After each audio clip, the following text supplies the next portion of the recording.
The Mini Murders by Carter Brown, 1968, Chapter 1. I opened the office door, and there they were. A tall, skinny guy with a huge ginger beard that seemed to cover all of his face, except for the eyes, which had a kind of remote look like their owner was out of town. The girl with him was a blue-eyed blonde, also tall, but definitely not skinny.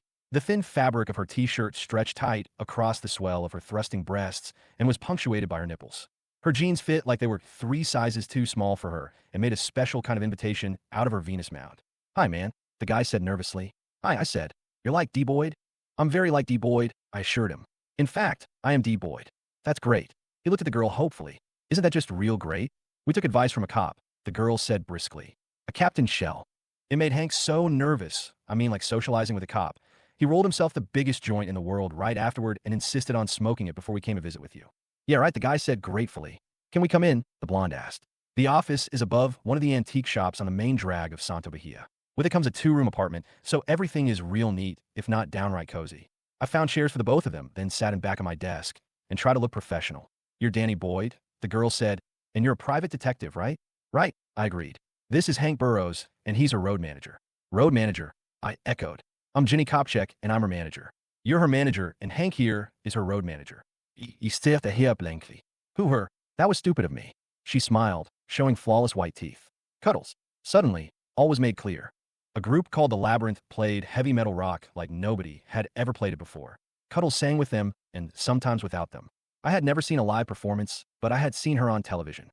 A tall, skinny tigress who whimpered and screamed songs about death, mutations, lesbian love, and maimed bodies, but not necessarily in that order. She must have taken the name Cuddles in a moment of supreme irony. "We're doing a gig here," the blonde said. "That's right," I remembered. "In about 4 days from now." 5, she corrected me. "On a new construction site back toward the hills." "I read about it," I said. "The newspapers figure you'll get a crowd of around 100,000. "At least," she said confidently. "Cuddles is arriving tomorrow morning." "Isn't that early for the big rock star to arrive for the gig?" "It's a big secret," the girl said. "It's also the last gig of the tour, and Cuddles has a special reason for wanting to spend some time here. This is her hometown." "That's nice," I said. "Not nice." Hank shook his head slowly. "It's like lousy, man. Somebody doesn't want her back here, and they don't want her to do the gig," Jenny Kopchek said. "If she does come back, she'll be dead before the gig starts." "That's what they say." "Some kind of nut?" I suggested. "Who knows?" She shrugged, and it did interesting things to the front of her t-shirt. "But we can't afford to take any chances. So we took advice from that Captain Shell. He said for us to hire you." "Is that all he said?" I queried. She grinned. "He said a lot of nasty things about you, and also that we were in a crazy business. So maybe we needed a crazy son of a bitch like you." "What else?" "He could give Cuddles police protection on the day of the gig, but that might be too late, anyway. What we needed was to find out who was making the threats before that, and if they needed to be taken seriously.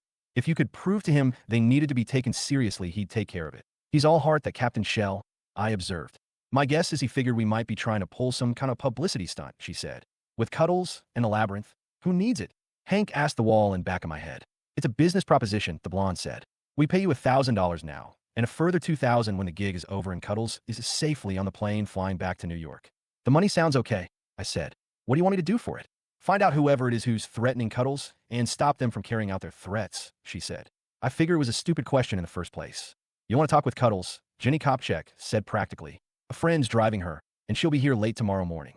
Like I said, it's a big secret because we don't want her being mobbed or anything. Or killed, or anything," I added helpfully. "That too," she said coldly. "Why don't I pick you up around 11 in the morning, and then you can meet her?" "Fine," I said. "The bread," Hank prompted. She opened up her purse and put a bundle of notes on my desktop. 8,000, she said. "You want to count it?" "I don't think so," I told her. "So, I'll see you in the morning." She got up. "And this is serious, Boyd. For $1,000 you can call me Danny. Even," I suggested. "It's a good profile," she said. "The one you keep on showing me, I mean, but not so good that it rates an instant screw." "I gotta go," Hank said, and lurched up on his feet. "Like if you can screw, 3 is a crowd. Like, I'm not in a group sex right now, even if you're offering." "Nobody's offering anything," Jenny Kopchek said icily. "I still gotta go. See you back at the hotel, huh?" "If you ever find it again," she snapped. "It's a one-horse town," he said. "All I gotta do is find the horse and follow it home." He went out of the office, closing the door gently behind him. "Is he always like that?" I wondered out loud. "When he's not working," Jenny said. "He's very good when he's working. The roadies have great respect for him." "I'm glad," I said. "Where is Cuddles staying when she gets here?" "We've rented one of the cottages at Paradise Beach. It's kind of isolated, which is good." "And you're moving in there tomorrow morning when she arrives?" "Right. Who's going to be staying at the cottage with her?" "Me," she said. "And Nina Schranker." "Nina Schranker? Cuddles' current lover," she said.